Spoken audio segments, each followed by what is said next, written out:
So none of this makes any sense to me in terms of memorability. At his death, Pandu succeeded to the throne, but his eldest brother, Drishtarashtra, was blind.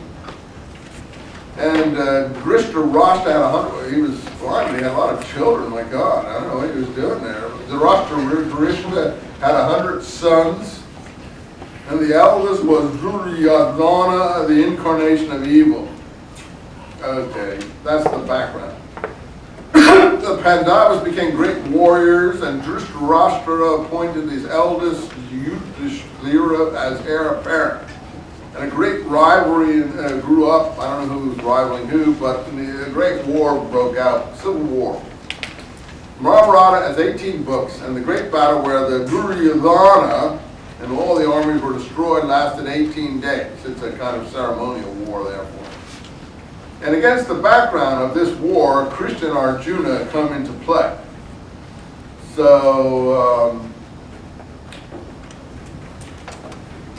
I don't know, there's some more stuff here about what Krishna and Arjuna represent.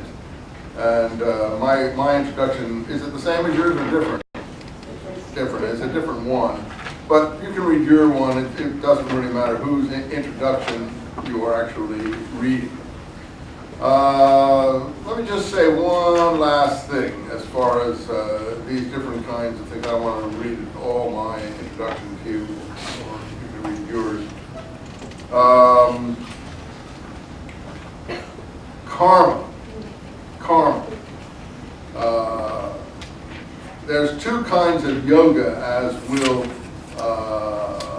emerge from this book. One called jhana,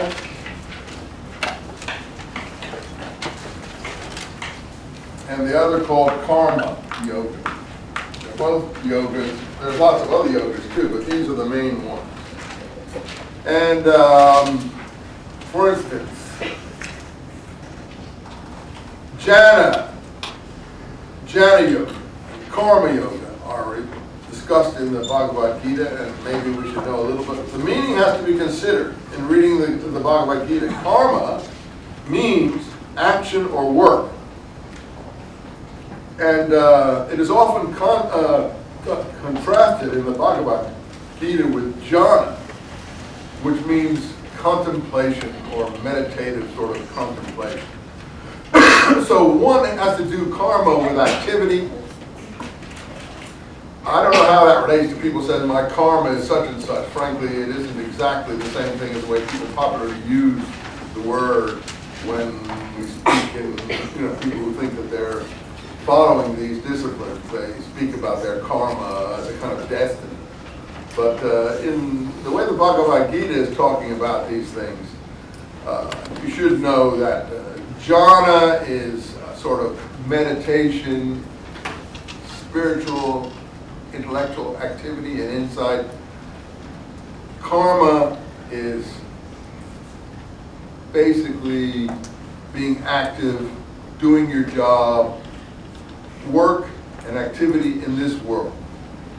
So let's see how these things are presented to you. On the field, Drishtarashtra, now we know who he is a little bit, of truth. If your translation differs from mine, I think I have another one here, I could maybe go over that one, but I like the one I'm using. That's on the field of truth, on the battlefield of life. I think these are basically the same still.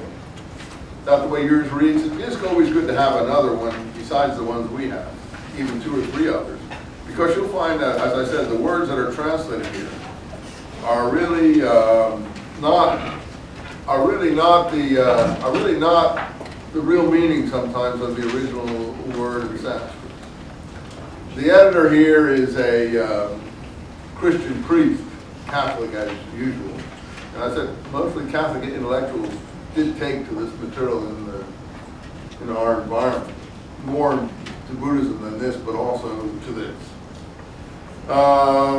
So he is going to translate some things like love, which don't think is really in here, in terms of what a Christian would think love means. Things of that kind are a little bit skewed. There's a spin there. On On the field of truth, in the battlefield of life, what came to pass, Sanjaya, when my sons and their warriors faced those of my brother Pandu? So basically it's two family lines, Pandu and Dhritarashtra, and Dhritarashtra's sons are fighting Pandu's sons in a civil war. And this is like an epic of that. And who's Sanjaya? Does he play a part in the story?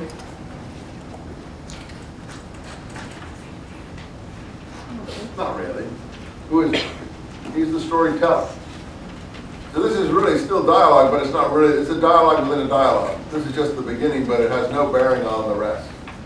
He's basically the poet telling the court person who he's singing to or entertaining this story. But he will drop out, both of these people will drop out in favor of the next two characters who are in the story. Is that clear? So it's basically a story within a story.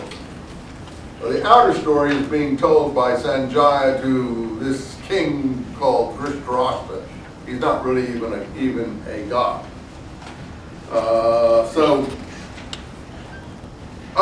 So when your son Dhyana, or however how you want to pronounce that, saw the armies of the sons of Pandu, he went to the master of the art of war, and he asked them